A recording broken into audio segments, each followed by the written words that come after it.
Olá, pessoal! Dando continuidade aos nossos conteúdos de biologia, a gente vai continuar trabalhando com citologia, que é o ramo da biologia que trabalha a célula.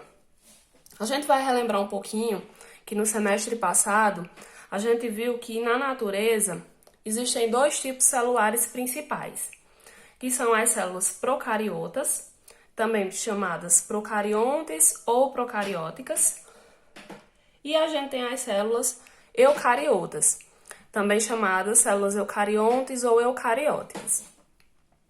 Bom, esses dois tipos celulares, eles vão apresentar algumas diferenças entre eles, né? Só observando aqui as imagens, a gente consegue observar, né, a diferença com relação à quantidade de estruturas, né, que existem de uma célula para outra.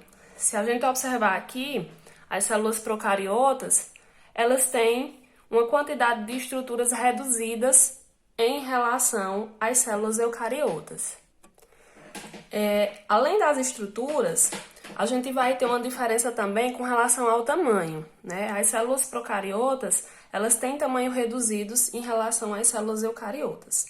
Mas o que é mais importante a gente observar é que as células procariotas, elas não vão apresentar um envoltório nuclear, né? Essa vai ser uma das principais diferenças das células procariotas para as células eucariotas.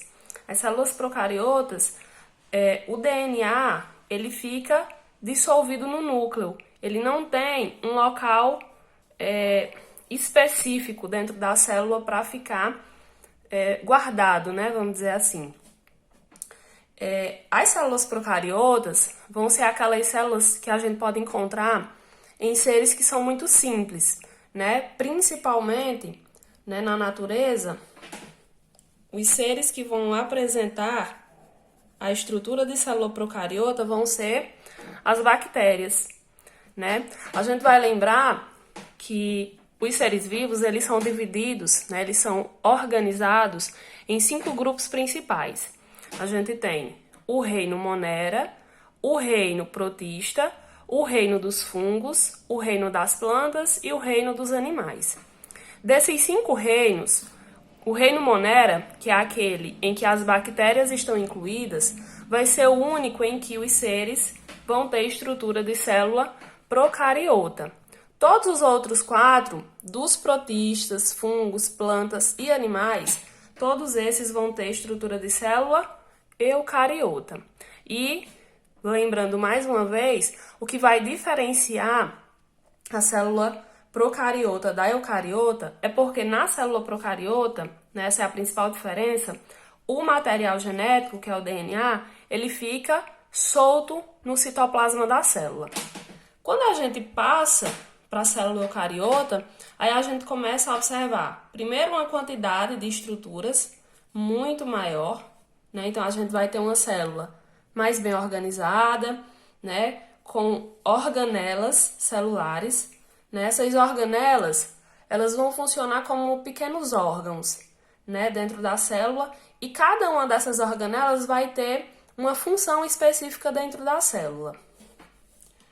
O núcleo, né, essa estrutura que a gente observa aqui, que está presente na célula eucariota, vai ser exatamente o local onde vai estar a maior parte do DNA, né? O material genético principal da célula, ele vai estar aqui guardado, reunido dentro desse núcleo. O núcleo, ele vai ter uma membrana, que a gente chama de membrana nuclear também, chamada de carioteca. Essa carioteca vai ser a membrana que vai reunir o DNA dentro dela. Na célula procariota, essa carioteca ela não existe, certo? Então, o núcleo na célula eucariota, ele vai ser bem individualizado. Ele vai ficar aqui dentro do núcleo. Outra coisa que é importante a gente deixar claro é com relação a célula animal e célula vegetal. Muitas vezes eu vejo algumas pessoas confundindo querendo diferenciar, né?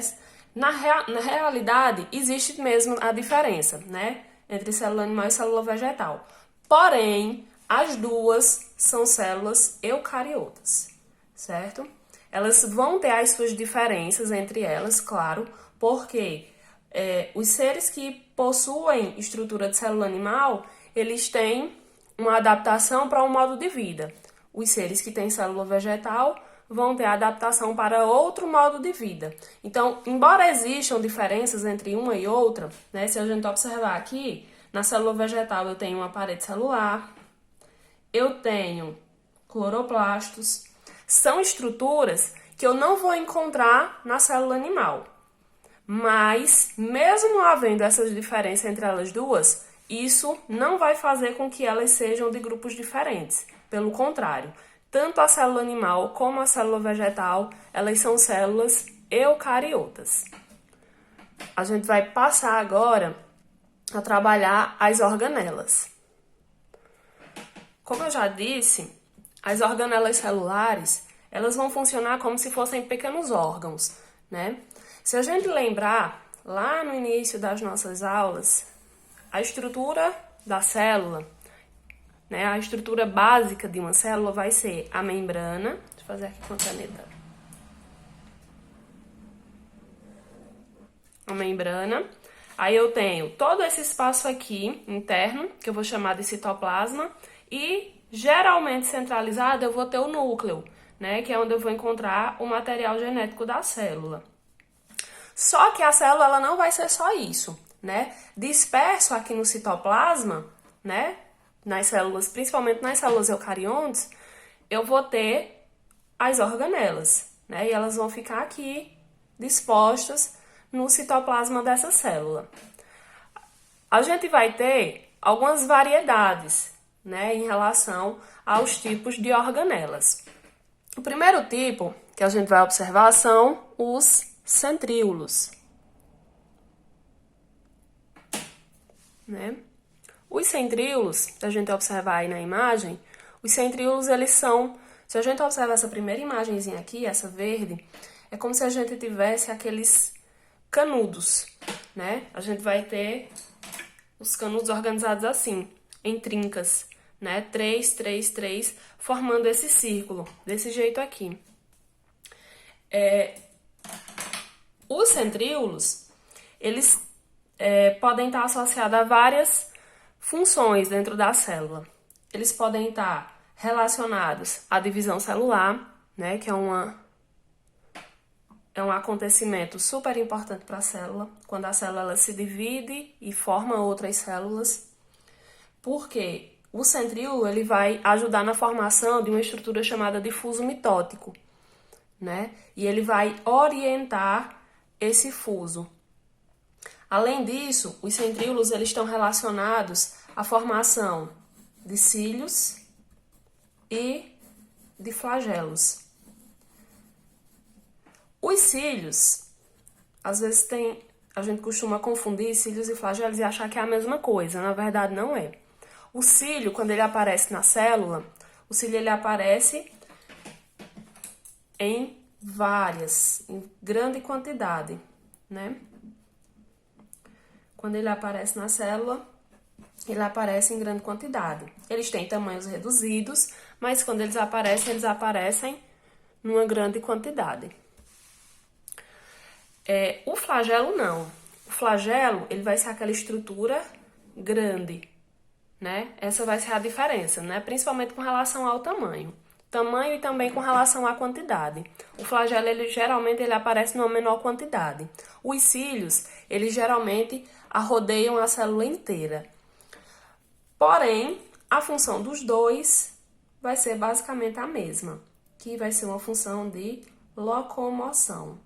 Então, geralmente, eles vão aparecer naquelas células que têm mobilidade. Então, por exemplo, o flagelo, ele vai ser muito comum no espermatozoide, que é aquela célulazinha reprodutora masculina, certo? Os cílios, eles são bem comuns em células de protozoários.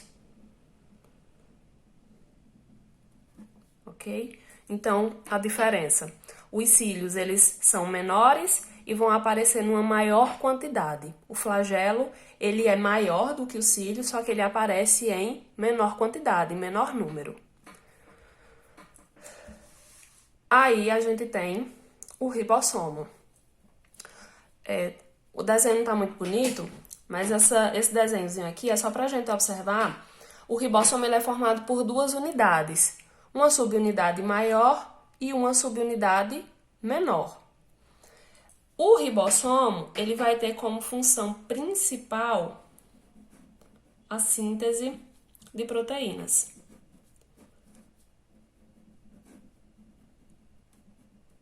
Certo? Essa vai ser a principal função dos ribossomos.